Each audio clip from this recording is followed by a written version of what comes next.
Good evening, everyone. I want to thank the Faro Foundation and especially its president, Enlarge, for organizing such an event to discuss and spread the ideas of freedom. Ideas are not inert or transcendent issues. Ideas move. What happened? Ideas move. Hello, Professor. How are you? Hello, Professor. Ideas move the world. It was the autopsy. Now I understand what a team I have.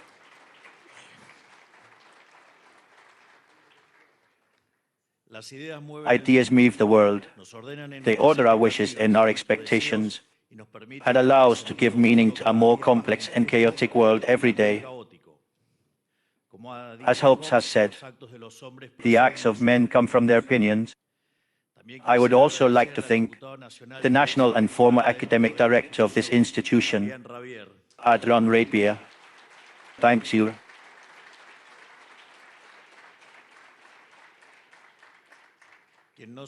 Not only have I been accompanied by different events of economic dissemination in recent times, and with whom we have published the book, The Battle for Macroeconomics, a few weeks ago. Thank you, Adrian. In addition, as part of the most reformist Congress in history, it has made a huge contribution to the reformation of laws that are making possible Argentina in the future.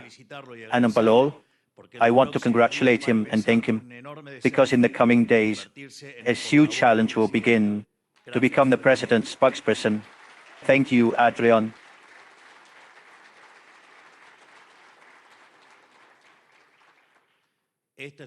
This is a fundamental work for what we call the cultural battle. Given that our management is carrying out transcendental changes for the present and future lives of Argentinians, and this generates movements of all kinds. One of the most notorious movements is the ever deeper divergence that exists between what really happens and what is reported to the public by unspoken means of intellectual honesty.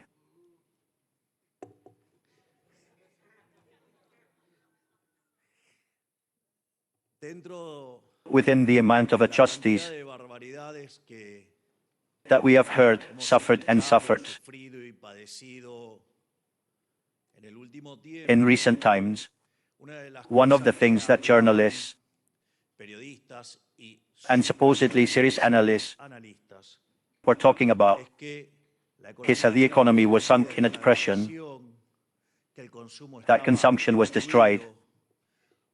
They were talking about inflation. They're interesting because today all those lies fell. Today the GDP data was published for the first quarter. The first quarter showed a growth compared to the same quarter of the previous year of 2.3%, a situation that makes us break a new historical record in production.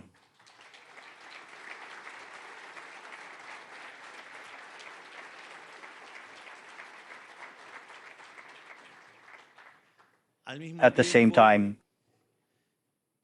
that data, if we take it in the distinction comparison, compared to the previous quarter, the economy expanded to a 0.7% rate in the quarter, which in annualized terms would be a rate of around 3%. It seems like a lowly, humble number,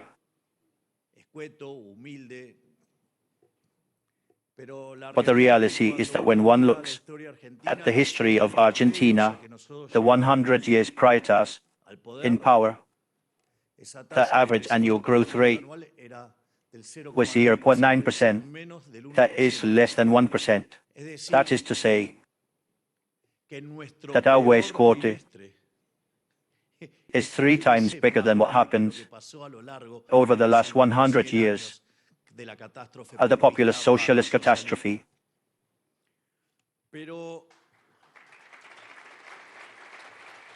But this is not all, because when the economy hit the bottom. Back in April 2024, the economy started to grow very strongly. Data that the media began to hide systematically while the economy was beginning to grow, where the relevant data was to see them stationed, to see how the economy evolved. They were in charge of showing only the interannual comparisons in such a way as to continue showing negative data, when in reality, the me train that brought the economy to the bottom, the me chain that brought the statistical drag of what the previous government had left was a 3% drop. Naturally, when the interannuals began to do well, they began to show them the station because the numbers are clearly smaller. That is, there was a stagnation in always showing the data in the worst way, and that in a supposed media that are supposed to be aligned with the idea of freedom, that in reality are not allied with anything. They are only allied with stealing from politics through guidelines and through extortion in the judicial system.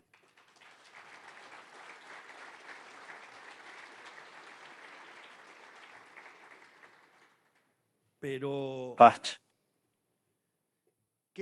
what is the interesting thing about this?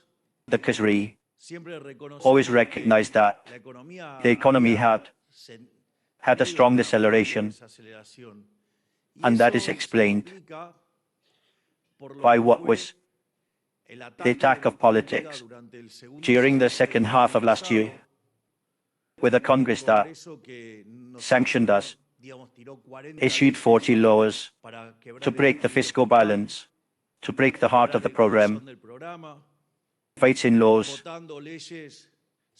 where they approved expenses without counterfeiting of income. That is a real orgy that sought to destroy the Argentinians. Not only that, the counterpart of that was that the country's risk, that is, the QT risk, was at the level of 1,500 basic points. That added to the fall of the demand for money, the inflationary acceleration shot the interest rates to the stratosphere, the rates in pesos, and consequently, that generated a strong break in the Argentine economy.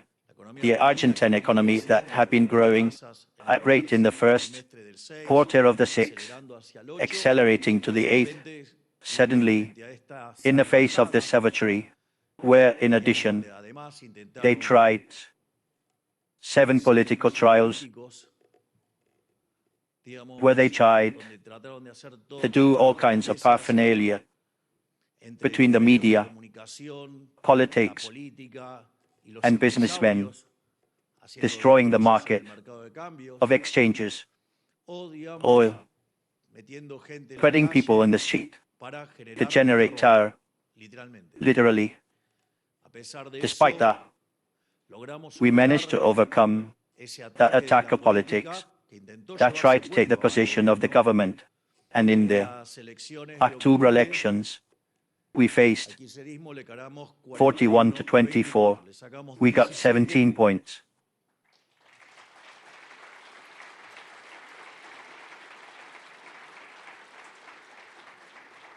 From that, the rest of the country fell strongly. Today, we are at the lowest level of the last 8 or 9 years with the country risk, around 420 points.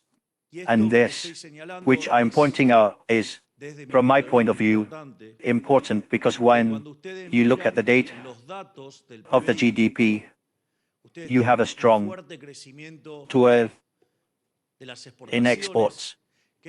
which is the craziest change-making delay in the world because exports, since we started, grow 5 times stronger than what the GDP grows. I mean, truly, it's the craziest change-making delay in the world, while the central bank has bought, for example, from the beginning of the year, $11 billion when we had a goal for the whole year of 10,000. A strange change-making delay.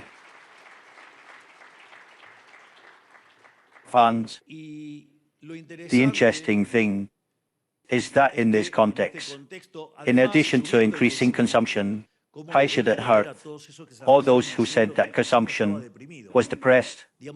Obviously, they can't internalize that the more if consumption has changed. But well, while they keep repeating their own lies or going to keep repeating the same chase. So, what one sees is where the problem was.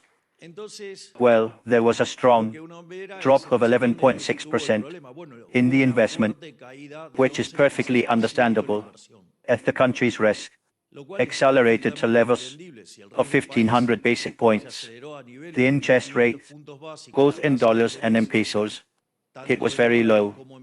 If in pesos, it went to the clouds. It's obvious that the component that suffers the most is investment. So one of the things that today we were working with Toto and his team is to counteract what would have happened without this attack of such a gross policy during last year, in the middle of last year. So the first exercise is welcome, Glesa. 16,000 deregulations. Applause for Colosso.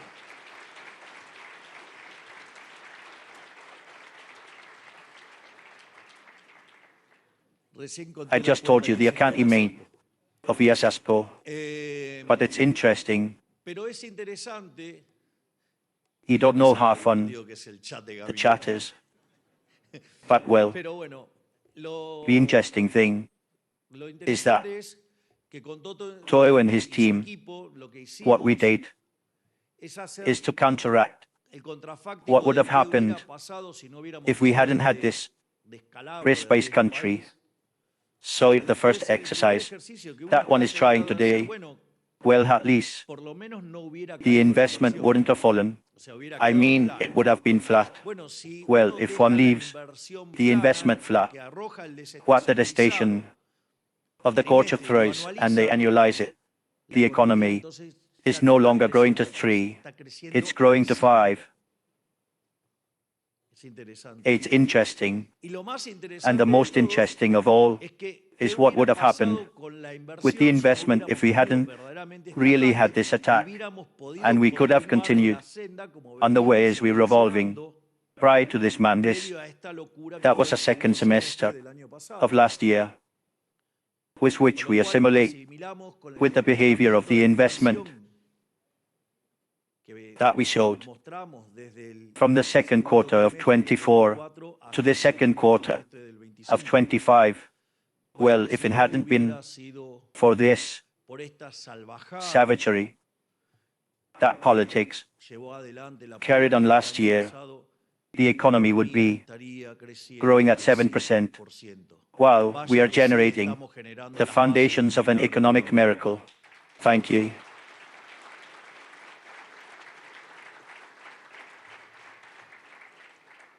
And I'm going to bring you even better news, because evidently the investment given this conscious risk, which we are going to continue working to lower, let alone when you compare the country's risk, which is what is left of this first mandate, if the Argentinians decide so, is around the 62 basic points. That is to say that everything, the risk comes down after the elections. Therefore, if the Argentinians decide to continue embracing freedom, the country's risk is going to implode. Argentina is going to be investment grade as it never saw before in its history.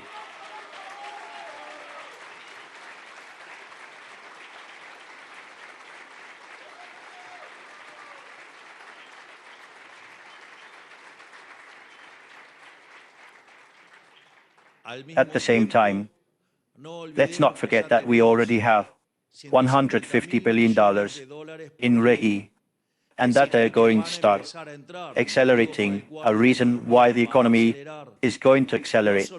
Not only that, there's the deregulation of the railways, with which we are also going to have pushing the economy from that side. And as if that were not enough, is also going to raise consumption. Because basically what we start to see is that we break that trend of falling real salaries, and the real salary has already started to grow. What is the data of the month of April won the salary to inflation, and also in the measure data, inflation rate continues to drop. What is going to happen is that the rentals are going to rise. Therefore, the consumption is also going to take off. Therefore, fasten your belts, because Argentina is starting to get great again. And I do not even tell you the inflator that implies the enormous work that a minister Sturzenegger is doing, deregulating, that implies releasing growing returns, with which that also accelerates growth. If we also follow this process of opening the economy, if we follow this process of opening that we are pointing out, that Argentina triples its opening coefficient, obviously in a long term, this is not going to be instant. That is clear. That is also going to generate more growth. It is the idea of division of work. It is limited by the size of the market. If you open the economy and enlarge the size of the market, the economy is going to grow even more, and also the enormous work that we are doing from the Ministry of Human Capital led by Sandra Petovillo.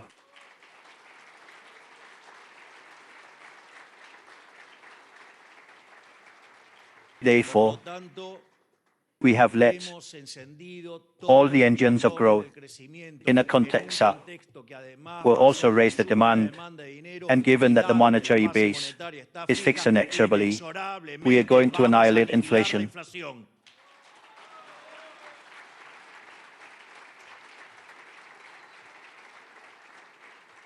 That is why, in this context,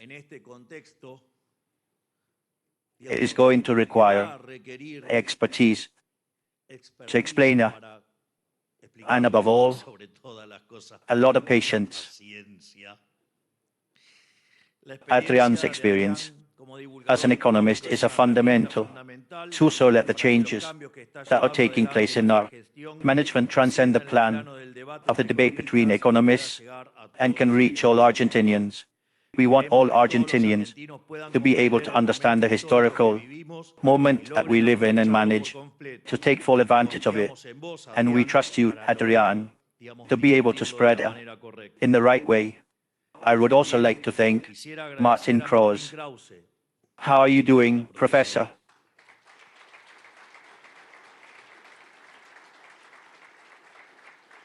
What a great book. Besides, I liked the chapter that touched me. It was all a matter of taste.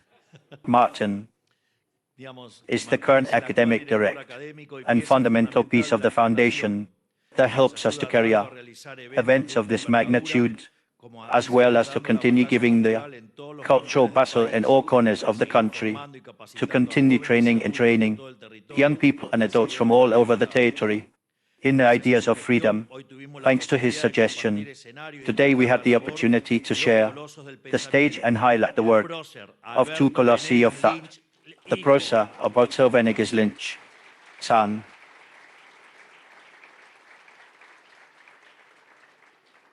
Maximo Prosa of Argentine liberalism, and David Friedman, a theoretical sign of eco-liberalism. And as if he were the son of Milton Friedman. Thank you. What a beautiful talk we had today.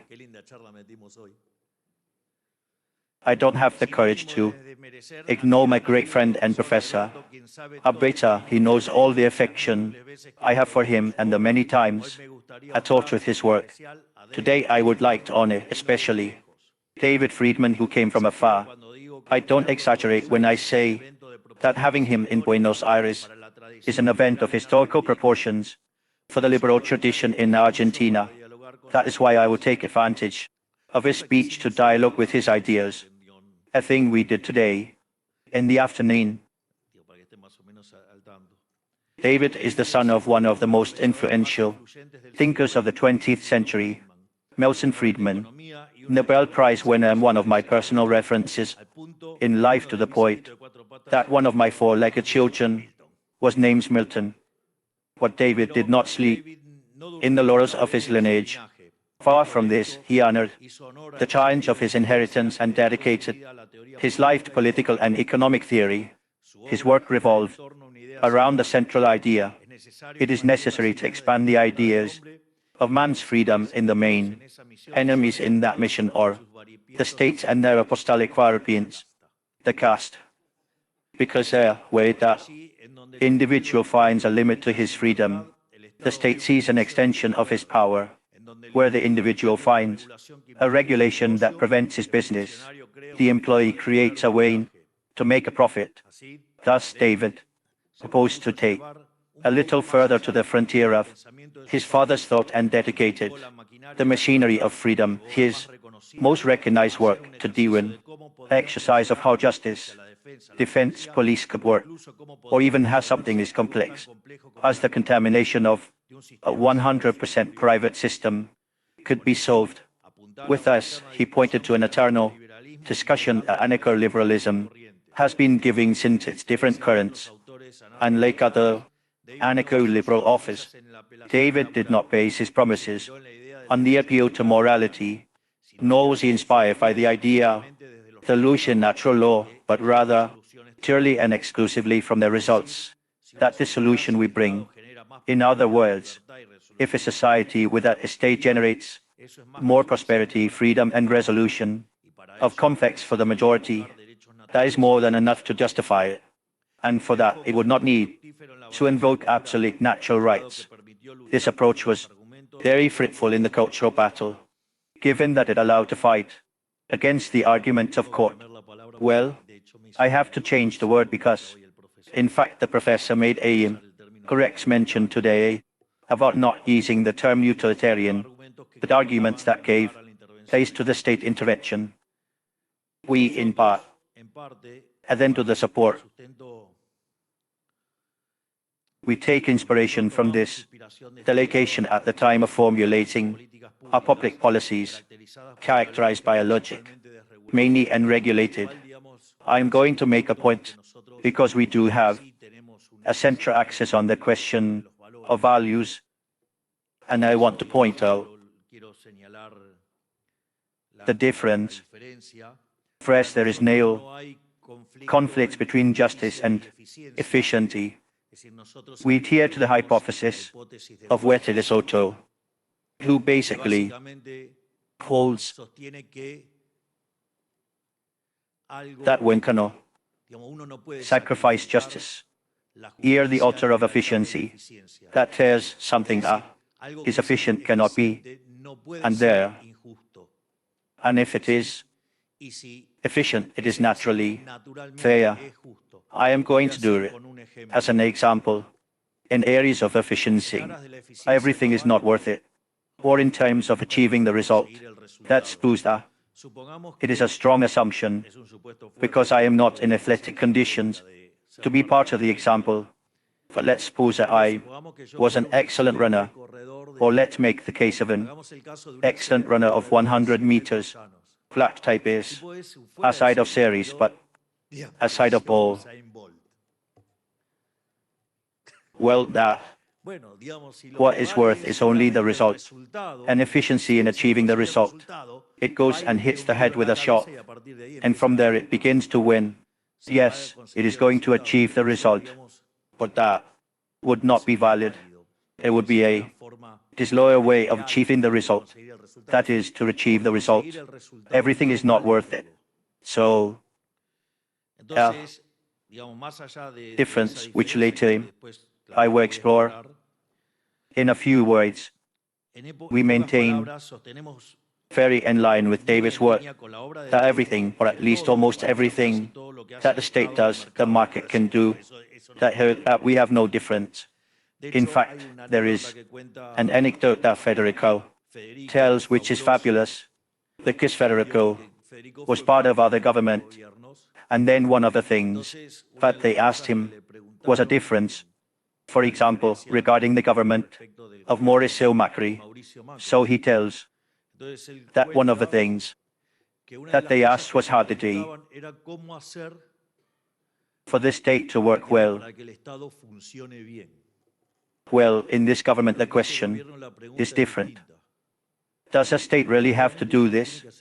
The interesting thing is that over time, one discovers that now the well, that is, it goes against the interventionist logic that began to take force at the beginning of the 20th century, according to which the exact opposite happens. Statistics repeat over and over again that the market is inherently deficient, capricious, and that central planning leads to supposed rational administration of resources. Or currently, something has been reported in the face of the disaster that they have caused everywhere that they got involved in planning. Because, as Hayek said, the more the state plans, the less the private sector plans, and a disaster is generated, at least now. Amid that, the capitalist system generates better results, but from a supposedly altruistic position, they question that it is fair. That is, what they say is that the system is more productive, but that system is unfair. That too, I would like to make a reference to Israel Kushner in the back. Creativity, Capitalism, and Distributive Justice. And this is interesting, what he says, yes. The socialists recognize that the system is more productive, but they question it because they say it is unfair. The argument that Israel Kushner makes is okay. I share, if the system is unfair, it is not worth defending it. And that, for example, was one of the elements that inspired me to write my new book, which will be available soon, and called Moral as State Politics. That is to say, when one takes care to policies that are fair, that leads the results that are efficient, and that brings political returns and makes ideas become popular and wins elections and allows us to move forward. Uncle, if you want a good example, we are in 2025. We assume with a chainsaw, with the idea of endogenous dollarization, uncle. Things are in motion because we end the fiscal deficit, because we end the fiscal deficit, because we launch the endogenous dollarization, because we deepen it with fiscal innocence. In addition, we said that we were going to open the economy. We said that in terms of security, the one who does them pays them. And we said that in terms of international policy, we were going to open up and that we were going to become partners of excellence, especially with the United States and Israel. It seems to me that we have done everything. Thank you. Not only that, but as if that were not enough, we got to then midterm elections with 97% of our promises fulfilled, with about 15,000 regulations removed, And the promises we made during the campaign, that was for the entire period. That goes until 2027. We also fulfilled them before the first semester of the year. The caste ought to deficit zero. We got fiscal innocence. We got the European Union Mercosur agreement. We advanced the agreement with the United States. We advanced the EFTA. We advanced now the Trans-Pacific Agreement. Not only that, but also after, for 40 years, everyone tried a Labor Modernization Act. We not only tried it, but we also achieved it.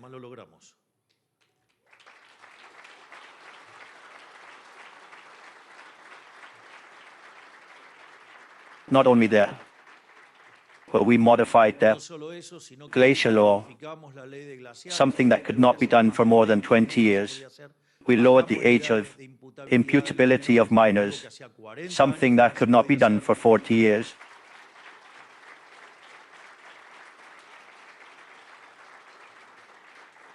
We just sent the projects to finish with the sinister project that has been the default.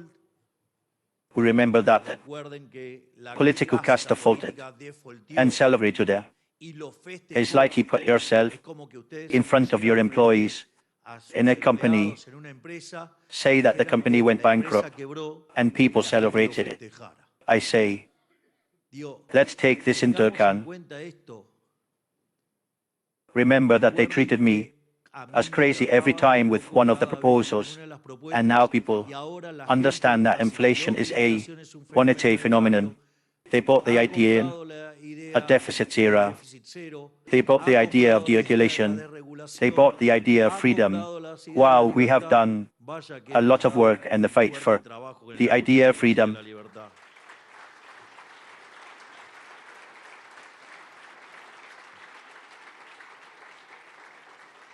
Especially because of the history of our country during the last century that has been marked by a statist mentality, and its consequences have been catastrophic. The central planning of the economy has not only been inefficient, but it was involved in all those errors that I proposed to remedy and deepen them. The measures and interventionists in charge of bureaucrats and supposed experts generated results diametrically against their original purpose. A clear example was the infamous Flint Law. His objective was supposedly that through the regulation of the market, more people could access a home, but to the surprise of no genuine liberal, the result was that the regulation decreased supplies deeply, and the tenants made is inaccessible, especially for those who can pay less for the price. That is, they ended up harming precisely those who wanted to benefit, who were the most vulnerable. Truth is that despicable being, I would almost say that he does not deserve to be mentioned, because he says that the problem is not the law, but that it was misapplied, and that in reality the problems of the application were because the Congress modified a sinister rent law. Well, we were successful, boss.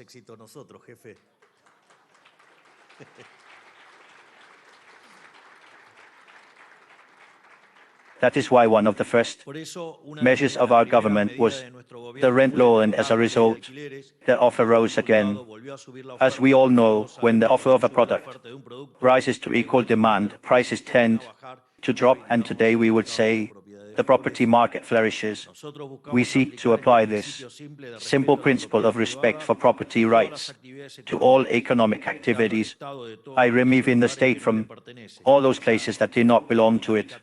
That is, in dynamics, all of them.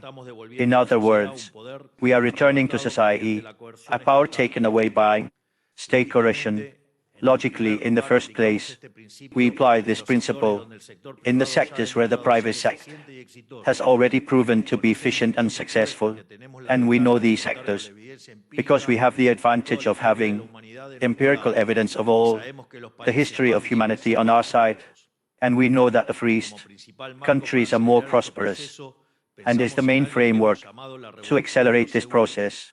We think of something that we have called the insurance revolution.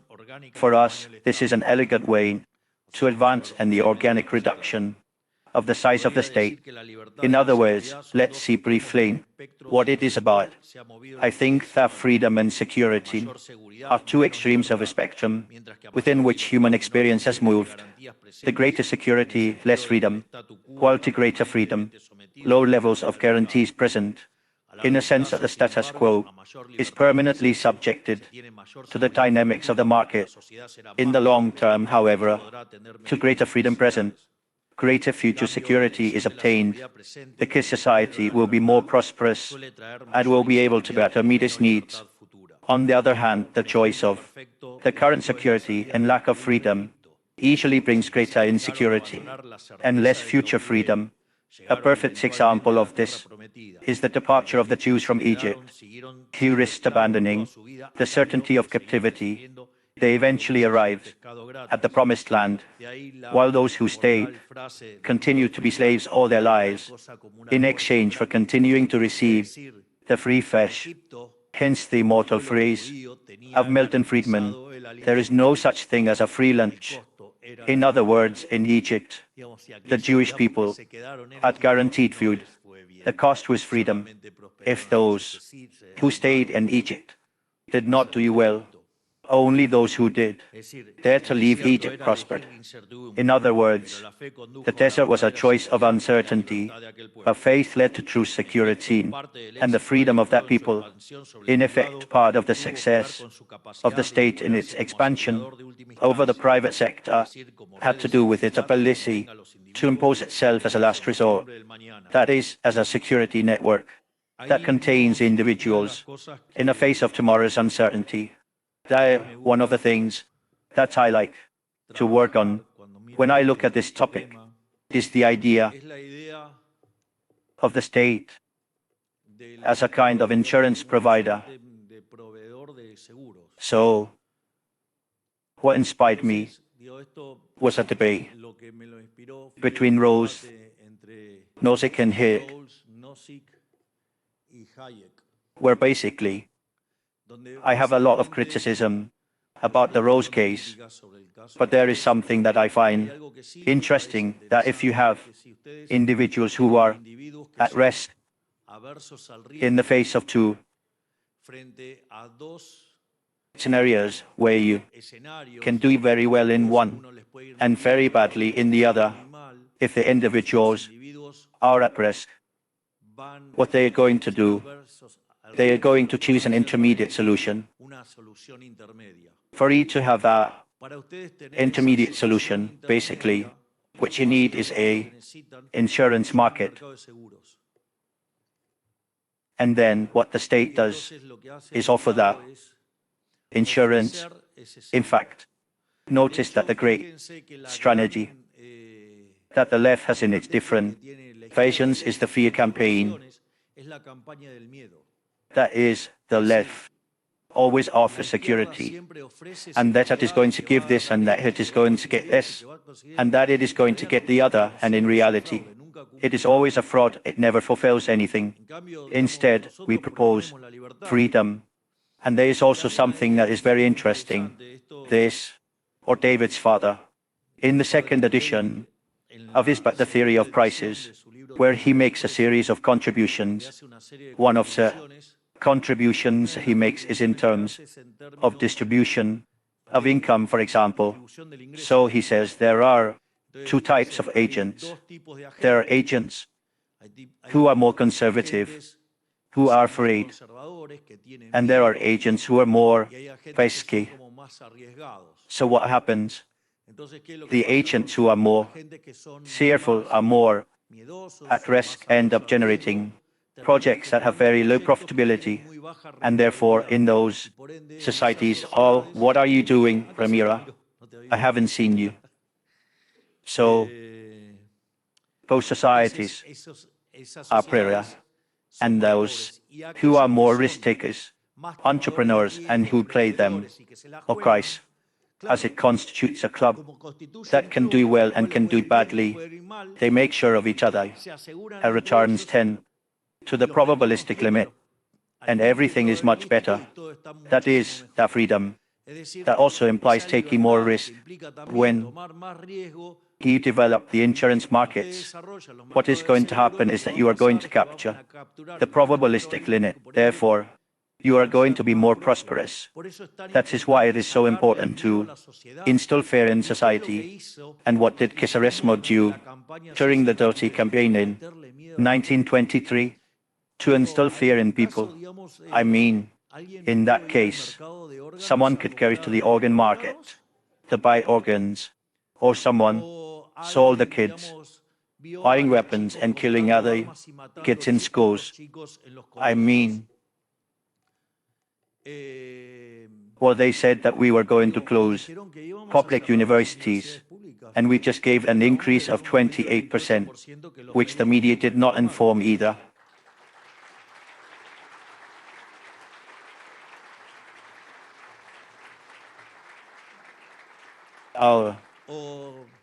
Also that we were going to close hospitals. As far as I know, Morio did not close any, and they talked about the Gerahan. And it happens that today the Gerahan is in a situation that has never been in its history.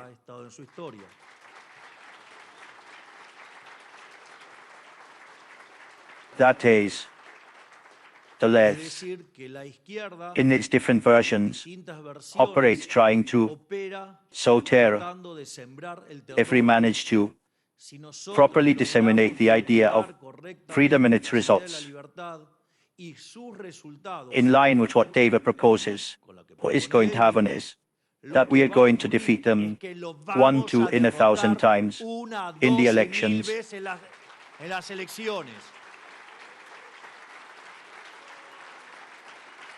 And as Federico Doming says, to be able to enter the liberal century, which brings us back to that situation, which retains us the gold that we used to have that bridge again, and make Argentina great again.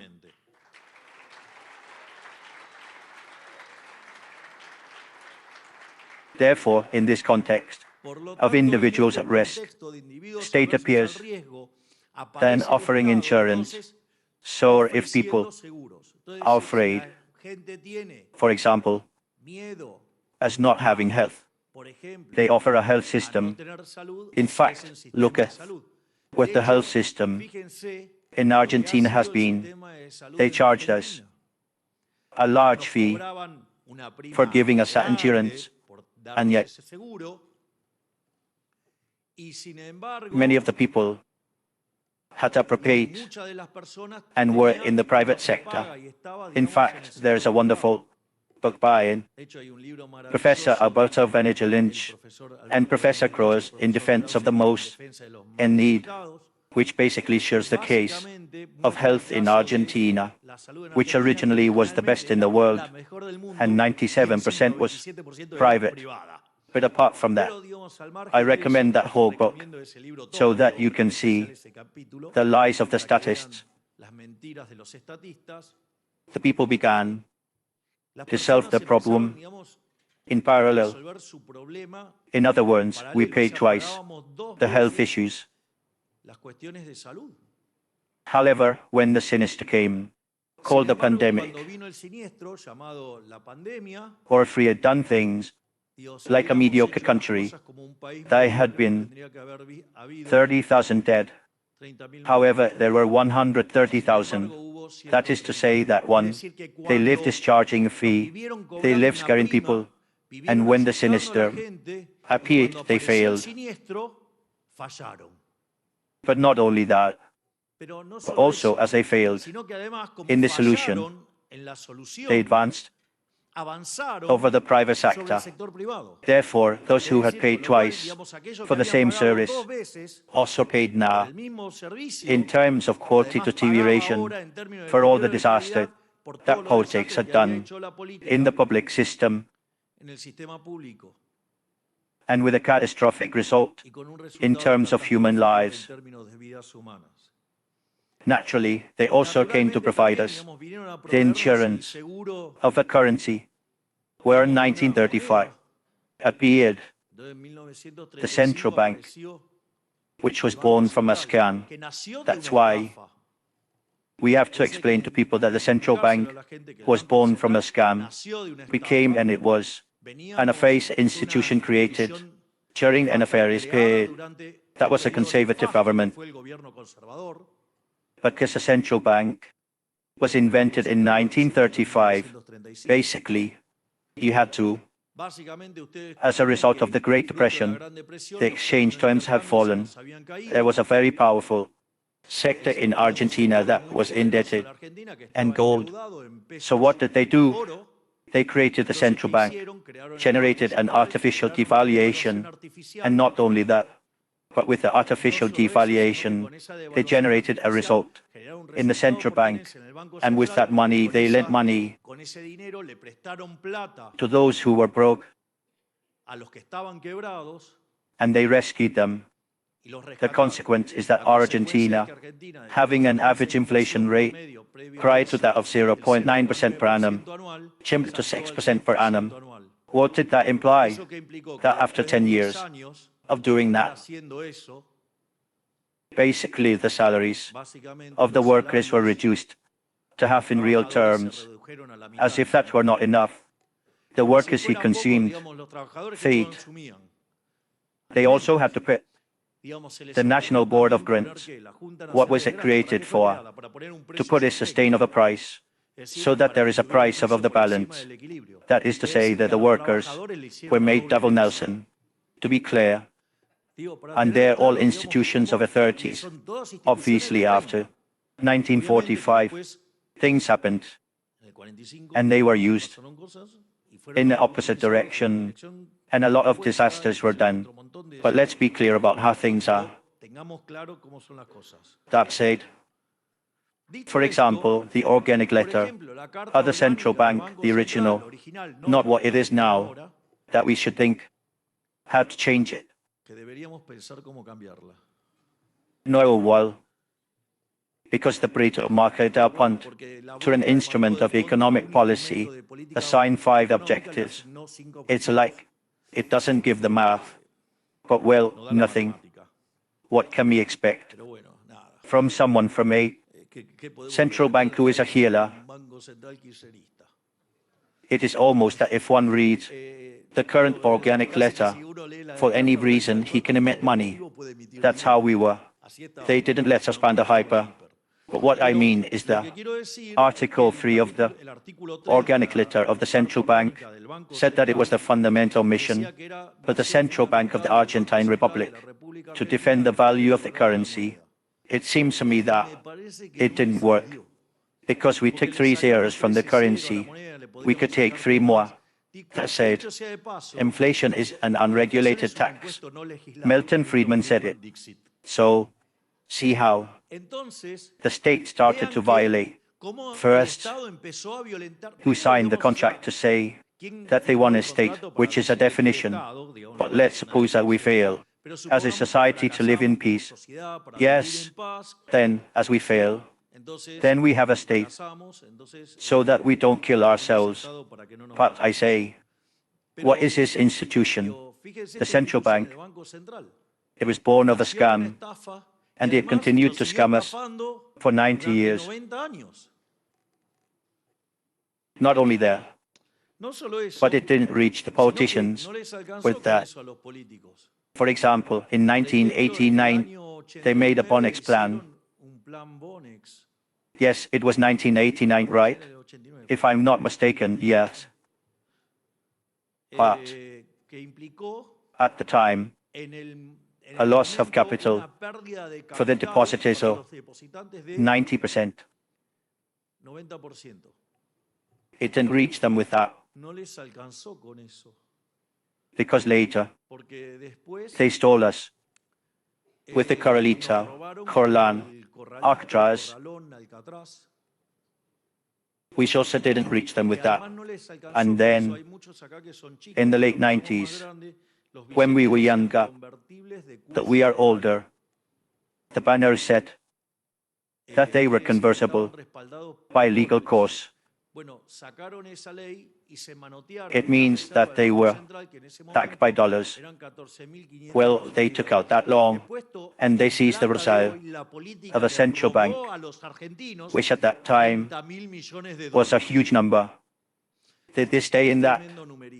No, they didn't stay in that. What do you do? What do you say for when you are older?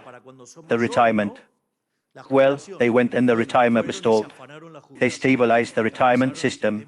That said, when we came to power, the Fund of Sustainability Guarantee had a value of $25.0 million, thanks to the liberals. Today, the Fund of Sustainability Guarantee of the retirees is $80.0 million.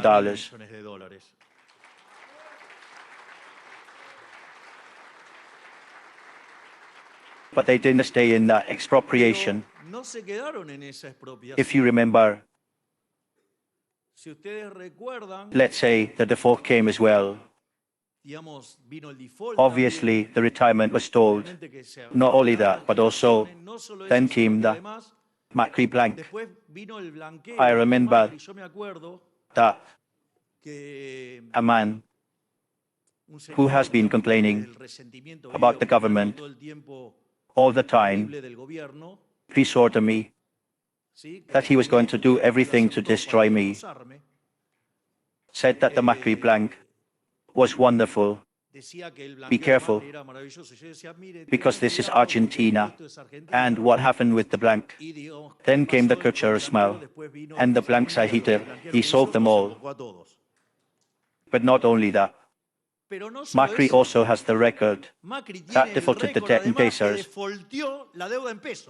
Small detail. They called it refiling. It's called default. So what I mean is that the state has a huge history of being constantly violating the principle of an aggression.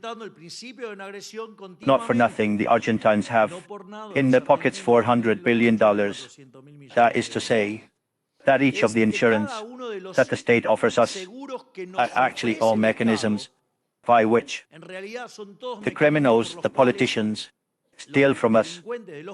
Therefore, as one, embrace the insurance market, something that with Federico we call the insurance revolution. One of the things that is going to happen is that we are going to be able to remove functions from the state. Why? Because the insurance is going to be there. And when the insurance is there, what is the point? I need less state. And if I need less state, I need less taxes. And if I have less taxes, I'm going to grow more. It's another way to accelerate economic growth. Look at all the debt that I'm throwing at you to explain what labor you're going to have, Adrian. So, in that, let's say, we are different from communism and other forms of utopism. We are not obsessed with creating any kind of Niemann or revealing ourselves against the natural order. That is why we do not deny the need of people for a minimum of security. What we propose is that the security network today, provided by the state, which is inefficient because it is the result of political management, is gradually moving, and as the insurance market allows it, it is moving towards the private sector, perhaps not in its entirety, let's say, but the technology will determine it. Because, after all, I am a monarchist in practice, but starting from the axiom that everything the state does can be done better by the market, we will do our best to allow the development of insurance markets for different sectors that guarantee those services in a mass effective and economic way. That is why theoretical efforts such as, because they extend the border as far as possible and allow us as a government to ask ourselves if that works. This opens up the possibility of looking for new solutions to all problems to which in Argentina for decades they were given wrong answers and in which the state always had a monopoly. So some could argue that it would be impossible, but we have heard the argument on the first day of our management for everything we did, and we demonstrated with great effort that it was possible. In fact, there is one of Federico's brilliant conferences. Today was too late for me, Federico. You off. Today it was your turn. One of the things Federico says is that they began to call on the subject of adjustment. So they said, well, how much do you have to adjust? 5 points. He says, well, how can we? No, I don't know, like a lot. 1 point per year. And then Federico says, well, we justify in a year. But now told me in a year. We made that adjustment in a month. That's why we continue to have, after 20. How many months have we had of government? 28, 29. I don't know. Well, during 29, we have a fiscal balance.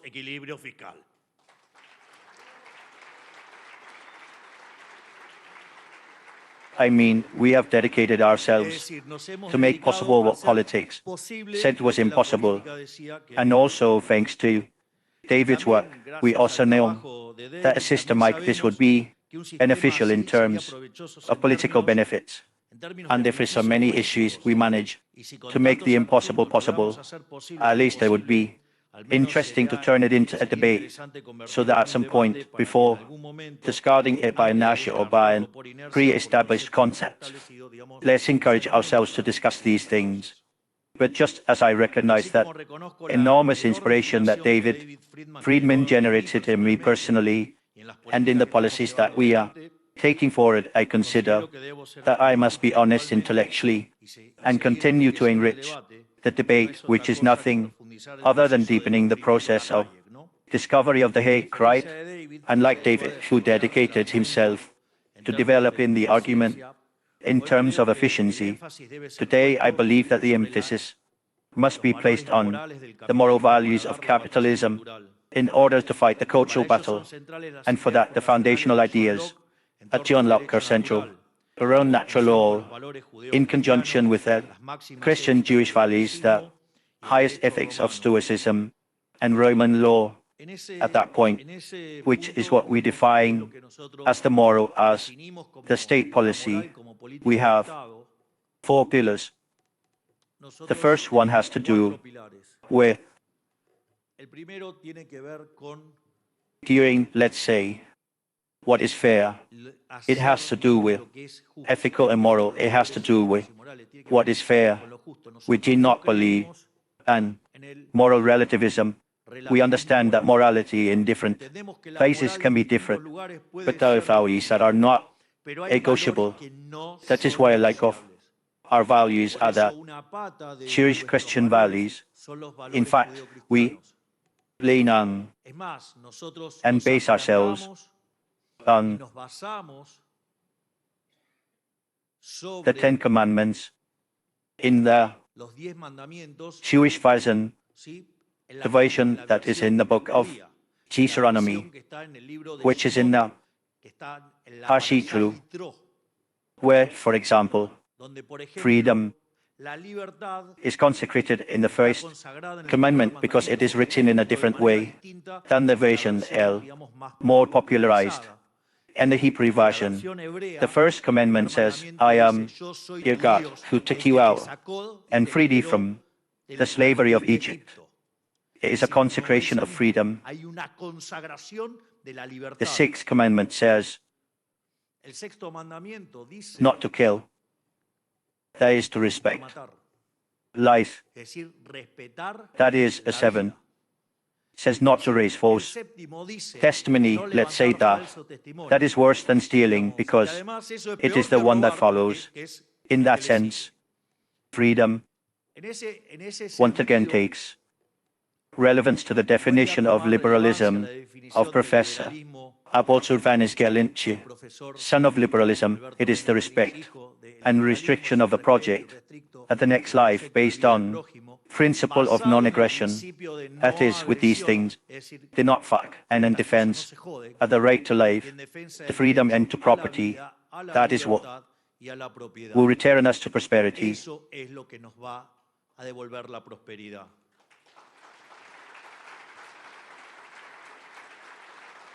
And not only that.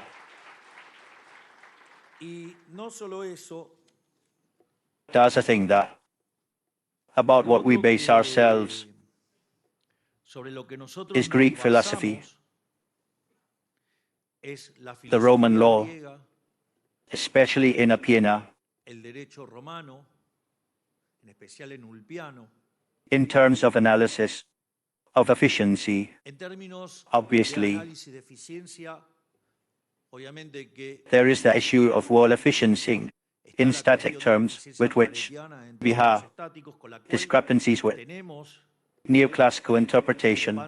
In fact, that is why I like so much the demonstration of efficiency of Hans Hermann Hoppe, because basically it derives the optimality without having to resort to the topological structures that the neoclassical economy uses, which makes that when the reality is not mapped with that topological structure, the market failure, it is like God is quite arrogant, because the model is perfect, and if reality does not coincide, the problem is reality, not the model. That is something that I do not recommend for decision-making, because imagine now, I always imagine myself when I worked in the private sector. Well, now I work for the private sector, in some way, taking the vote from the state.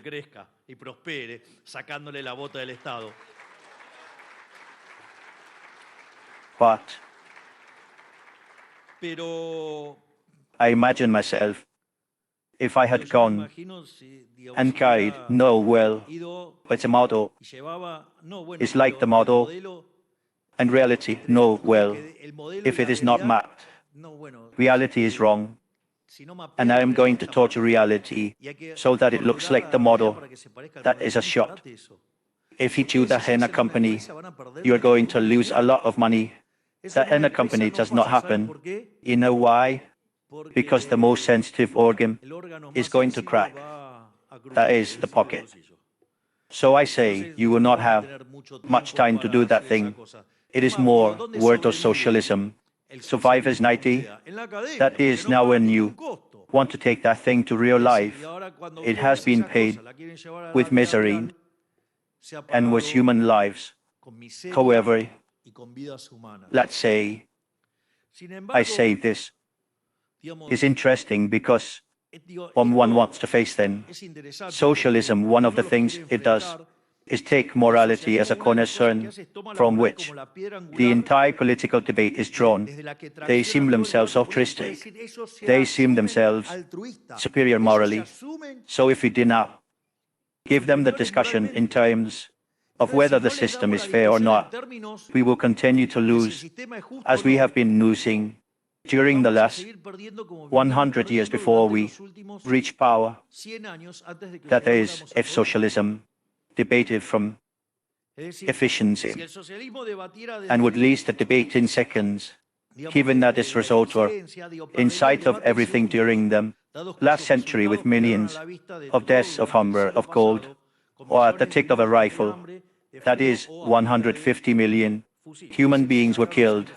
That is why they must appeal to morality to justify such atrocities under the cloak of a supposed superior coming good. I'm not going to leave, because I'm not going to leave all the evil degenerated is wrapped in altruistic rhetoric, and they argue that it is for a greater good. They say that theft is good if it is against the rich. They say that crime must be tolerated because it is not fair to punish a theoretical victim of society. And so with all the issues, we say it here with the doctrine of sovereignty, and that some stupid journalists defended it without realizing that they were defending it.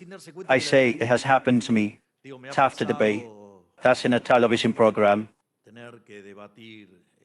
We say, but well, it is also difficult to deal with so many people with IQ deficit and enormous egos.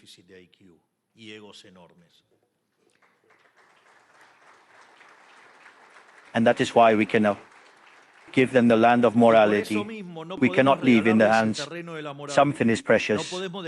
For any functional society as a definition of good and evil, because they will lean on this cornerstone to sink everything else.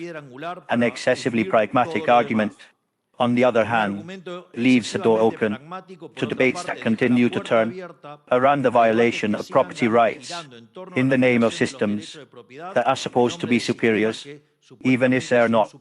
And in this field, the work of Mary Newton Rothbard, of Israel Kircher and Jesus Huerta de Soto, who taught us that if capitalism produces better results, it is pure and exclusively for being morally superior. There is a work by Jesus Huerta de Soto that is extraordinary, which is the theory of dynamic efficiency. I suggest emphatically to read that work, and it is precisely thanks to some alignment between legislation and morality that economic growth is guaranteed to a population. When these two pillars do not coincide, poverty and stagnation are only attained. That is to say, that something is legal does not necessarily make it fair. When natural law coincides with positive law, you have laws that are fair, and the result is prosperity. When natural law does not coincide with positive law, the result is unfair laws, and that, sooner or later, will destroy the moral and values of society, and they will end up sinking. I mean, there is no better example than ours. So our differences with David's are not so theoretical as rhetorical and strategic. The demonstration of the possibility of anarcho liberalism serves us to build its efficiency, to build the moral foundation of itself, and to think politically about the convergence of social and economic, and to think politically about convergence towards that pole. Thus our vision is set on the horizon, on a world in which human freedom flourishes in all corners of the globe, and why not beyond the limits of the earth as well, because thanks to geniuses like Elon Musk, we are thinking about colonizing Mars. So let's say we do not have enough with the terrestrial globe, let's go for more. Thus, our vision is set on, let's say it, I go back to the speech. This is our mission, because we love man with all our strengths, and we see in him the future universe of possibilities that can be explored, and we understand that the main enemy to fight is that cowardly possession of peace alone and matrice that sees in human freedom a danger to exterminate, an enemy today in charge of the tyranny of a debauched state, eager to step on the headset there to make use of their natural freedom. In Argentina, we know well enough the struggles that this ideology has caused, and we dedicate all our management to walk that path. We firmly believe that we are giving a good example in that sense. We have faced an addictive disarray of public accounts, demolishing inflation, and giving Argentines the freedom to plan their lives as they want. In the framework of respect for life, freedom and property, we have carried out more than 16,000 deregulations that allow individuals to undertake, grow and invest without having to ask permission from officials to breathe air, even worse, pay them coimas. We created the REGI, an incentive regime to large investments that motorize the modernization of our entire economy, thanks to giving a clear and predictable rules to the investors. And now we are on the way to achieve the SIPA REGI, which will give a framework similar to industries or non-existent in the country, preparing our country to satisfy the demands of a world that still does not exist, but that is approaching at full speed. In fact, we have at this moment in Congress to run 19 projects, and we have to smoke that journalists appear saying the government is immobilized. I mean, not only do we already accomplish everything that we promised at the beginning when we got to power, but we also already did that. At midterm elections, we fulfilled everything there by March, April, and now we are going for more, and they say the government is immobilized. I mean, let's say, I never saw something so aggressive in the eyes. But well, it seems that the lack of guidelines makes them bad. So what I want to tell you with this is that the path of freedom is not an illusion of intellectuals locked up in their coffin and a story for children. It is the path that Argentina is already transiting in, that we expect the rest of the world to also transiting, because the future requires cooperation and trade between all free men in the world to accelerate prosperity to which we can access as a species. This is the fight we are giving, a battle on all fronts, the cultural battle, a political battle, and the battle in management. And we will not stop until Argentina is the freest country in the world, the country in which citizens have the best level of life, the best level of income, and enjoy all the fruits of human freedom. For all this, I want to sincerely thank all those present, worth the speakers David Friedman, Alberto Venegas and Chicha Adrian, Rabia, Martin Kroos and Agustin Lage, as well as the listeners for giving us your time to attend to these ideas, because you will be the ones in charge of learning them and repeating them to those who have ears for them. You are our legacy, just as David is the legacy of his father Milton. All this is for you, just as all our management is about that, because we have a firm conviction that liberalism is an ideology for and for the future, because that is where the flame of freedom shines more strongly, and with this light it inspires us to expand this present. Many thanks to all of you. May God bless you. May the force of heaven be with us, and long life freedom. Long life freedom.